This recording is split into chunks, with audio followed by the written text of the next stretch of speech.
उड़ीसा में इंसान और हाथियों के बीच संघर्ष लगातार बढ़ता ही जा रहा है। आज हम उनके घर को नष्ट करने में लगे हैं और उन्हें ही घुसपैठिया कहते हैं।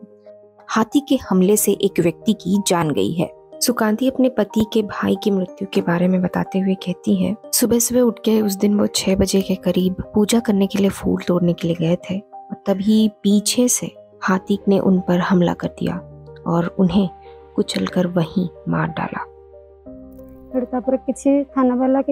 शाम 6 बजे के बाद वो सोकर उठे थे और पूजा के लिए फूल तोड़ने गए थे। उसी समय हाथी ने आकर उन्हें मार दिया। गांव के लोग आकर जमा हुए कि क्यों हाथी आवाज कर रहा है।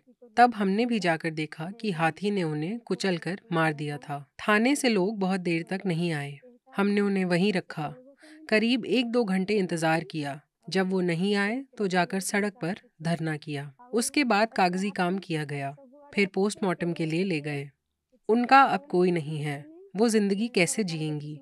उनके कोई बच्चे भी नहीं हैं। हाथी आते हैं, कोई प्रचार या सूचना कुछ भी नहीं होती। सरकार सुन नहीं रही है। हाथी आकर गांव में घुस रहे हैं। जंगल के लिए जमीन ही नहीं बची है, इसलिए हाथी इधर उधर घूम रहे हैं। हाल ही में wild life institute of India के रिपोर्ट के अनुसार लगभग उड़ीसा में 912 हाथी हैं। पर अगर 2017 के सरकारी आंकड़ों की बात की जाए तो तब 2000 करीब हाथी थे, जो कि अब कम हो गए हैं।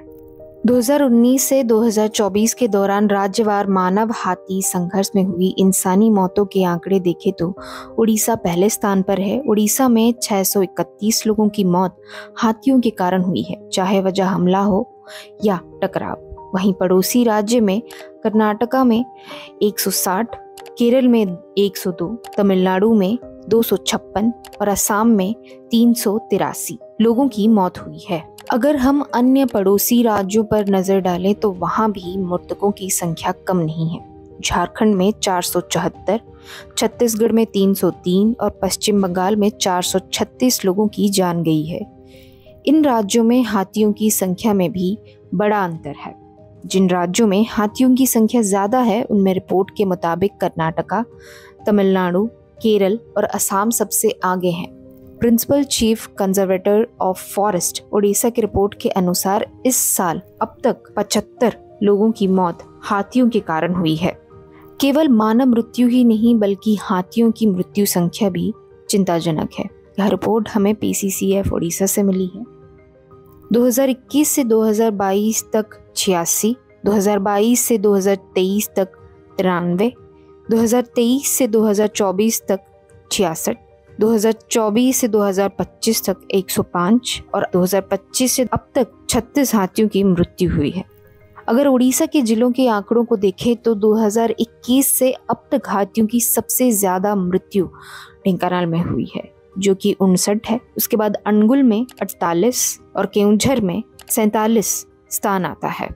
इसी में मानव मृत्यु के आंकड़े देखें तो ढेंकानाल में 129, सुंदरगढ़ में 106, केउंझर में 90 और अनुगुल में 80 प्रमुख हैं। इस विषय पर हमने जब ढेंकानाल के DFO सुमित कुमार से बात की तो उनका कहना है कि इलाके में करीब 300 हाथी हैं और उनकी गतिविधियों को नजर रखने के लिए मैपिंग सिस्टम का इस्तेमाल किया जा रहा है।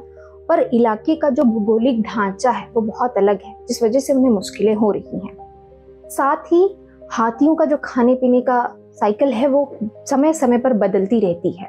उनके पास उतने स्टाफ भी नहीं है इन सबको देखरेख करने के लिए। The root cause of the conflict, मुख्य समस्या जिसे वन विभाग नजरअंदाज कर रहा है वह है जंगलों के अंदर पत्थर खदान और प्लास्टिंग की अनुमति देना। भले ही ये जमीन कानूनी रूप से वन भूमि ना हो, लेकिन ये हाथियों का इलाका है।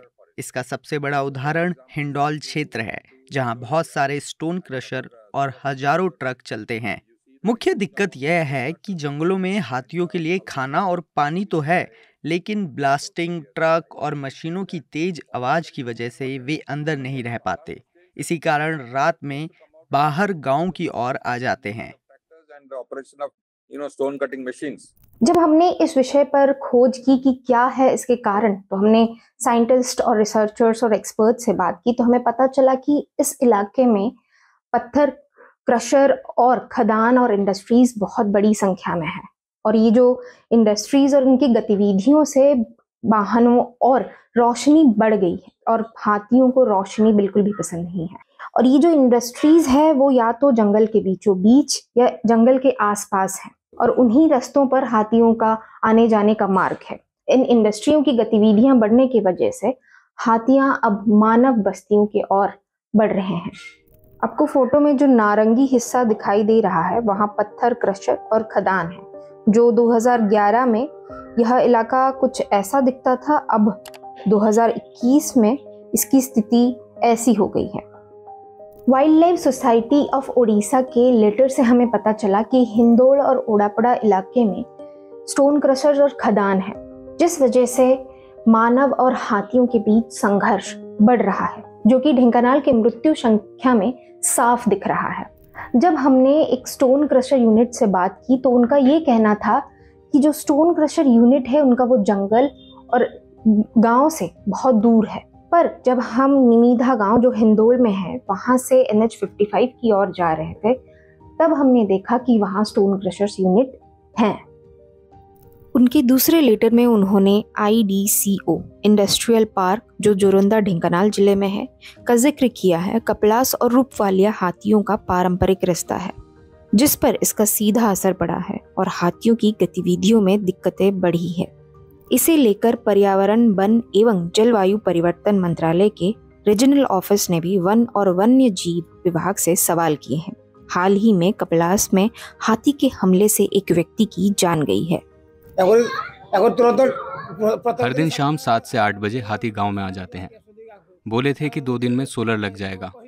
हाथियों को भगाने के लिए सायरन भी लग जाएगा, लेकिन अब 8 दिन हो गए हैं, प्रशासन का कोई नामो निशान नहीं है। हमेशा डर बना रहता है, रात में कोई बाहर नहीं निकलता। अब आ रहे हैं, लेकिन किसी की मौत होने के बाद पहले तो कुछ नहीं करते थे, गाड़ी से मुख्य सड़क पर प्रचार करके चले जाते थे। अब थोड़ा बहुत गांव में आ रहे हैं। उड़ीसा राज्य में 3 हाथी अभयारण्य हैं: Mahanadi, Sambalpur, Mayurbhanj. Asian nature conservation foundation ने सुझाव दिया है कि उड़ीसा में हाथियों की लंबे समय तक सुरक्षा और संरक्षण के लिए संबलपुर और महानदी हाथी अभयारण्यों का विस्तार किया जाना चाहिए, लेकिन अभी तक उड़ीसा सरकार की ओर से पर्यावरण, वन और जलवायु परिवर्तन मंत्रालय को इन दोनों अभयारण्यों के विस्तार के लिए कोई प्रस्ताव नहीं भेजा गया है। उसी ANCF की स्टडी रिपोर्ट 2018 के मुताबिक ढेंकानाल में इकोलॉजिकल फिजिबिलिटी स्थिति बहुत खराब है, जो कि हम इस NGT के रिपोर्ट में देख सकते हैं। यहाँ एक और चीज महत्वपूर्ण हो जाती है। उड़ीसा में लगातार बीते 12 सालों से वन क्षेत्र बढ़ रहा है और पिछले 2 वर्षों में ही वन क्षेत्रफल में काफी वृद्धि हुई है। साल 2021 से 2023 के बीच 151.89 वर्ग किलोमीटर वन क्षेत्र यानी फॉरेस्ट कवर और 406.68 वर्ग किलोमीटर पेड़ों का क्षेत्र यानी ट्री कवर दर्ज किया गया है। ऐसे में कुछ लोग ये भी सवाल उठा रहे हैं कि फॉरेस्ट कवर में बढ़ोतरी का असर हाथी और मानव के बीच संघर्ष पर क्यों नहीं दिख रहा है। लोग पूरे साल खेती पर मेहनत करते हैं और उनके पूरे साल भर के मेहनत हाथियों या अन्य जंगली जानवर के शिकार बन जाते हैं। जैसे निमीधा गांव के लोग पिछले 3-4 साल से खेती नहीं कर पा रहे हैं इसी डर की वजह से। हम यहाँ करीब 70 साल से रह रहे हैं। पहले हम खेती करते थे, लेकिन पिछले 5-6 सालों से हाथी और सुअर बहुत नुकसान कर रहे हैं। हमारी फसलें बर्बाद हो जाती हैं, इसलिए गांव के लोग खेती छोड़कर मजदूरी और दूसरे काम करने लगे हैं। हमारा संगठन यहाँ कई सालों से काम कर रहा है। पिछले 3-4 सालों से हाथियों के आने की वजह से हम कोई फसल नहीं उगा पा रहे हैं। इस मुश्किल में न वन विभाग मदद कर रहा है, न ही सरकार। हाथियों की परेशानी हर दिन बढ़ रही है। हम केले की खेती नहीं कर रहे ताकि हाथी हमारे घर न तोड़ें।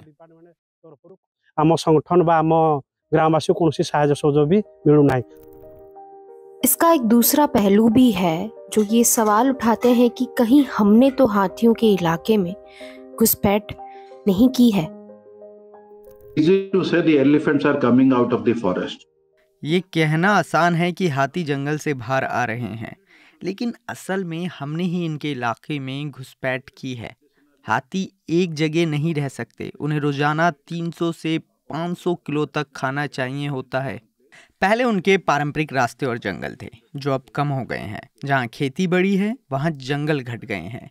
ऐसे में हाथियों के पास और कोई रास्ता नहीं बचता। वे खेतों में आकर फसल खाते हैं, इसलिए सिर्फ हाथियों को दोष देना सही नहीं है। राज्य का विकास एजेंडा ज़्यादातर माइनिंग पर निर्भर है। जब तक राज्य कोई ठोस नीति नहीं बनाएगा तब तक जंगल और हाथियों दोनों का नुकसान होता रहेगा। इसलिए एक विजन डॉक्यूमेंट बनाना ज़रूरी है। हाथियों का घूमना कोई आदत नहीं बल्कि उनकी प्राकृतिक ज़रूरत है। जैसे पश्चिम बंगाल के हाथी भी दूसरे इलाकों में चले जाते हैं। उनकी संख्या ज़्यादा होने से वो एक जगह टिककर नहीं रह सकते। गोटे माइग्रेटरी ऑर्गेनिज्म तार हाथी, उन्हें बहुत ज़्यादा खाना और पानी चाहिए होता है, इसलिए वो जगह जगह घूमते हैं। खाने की तलाश में घूमते हुए वे हमारे लिए बीज फैलाने का काम भी करते हैं। साल भर में महीने या हफ्ते के किस समय हाथियों की आवाजाही ज़्यादा होती है ये जानना ज़रूरी है। गांव में लाइट की सुविधा होनी चाहिए ताकि सुरक्षा बनी रहे। जमीनी हकीकत यही कहती है, जब तक विकास की परिभाषा में जंगल और जानवर नहीं होंगे, वैसे ही हिंदोल और ढेंकानाल या कोई और इलाकों से ऐसी ही दर्दनाक कहानियां सामने आती रहेंगी। उड़ीसा से मैं आकांक्षा राउत, न्यूज लॉन्ड्री के लिए। आपको उन मीडिया संस्थानों को समर्थन देना होगा जो सरकारी विज्ञापनों पर निर्भर नहीं है। न्यूज लॉन्ड्री ऐसा ही मीडिया प्लेटफॉर्म है। हम किसी से विज्ञापन नहीं लेते। न्यूज लॉन्ड्री को सब्सक्राइब करने के लिए newslaundry.com/subscription पर जाएं और अपने मन मुताबिक राशि चुनें। न्यूज लॉन्ड्री को सब्सक्राइब करें और गर्व से कहें, मेरे खर्च पर आजाद हैं खबरें।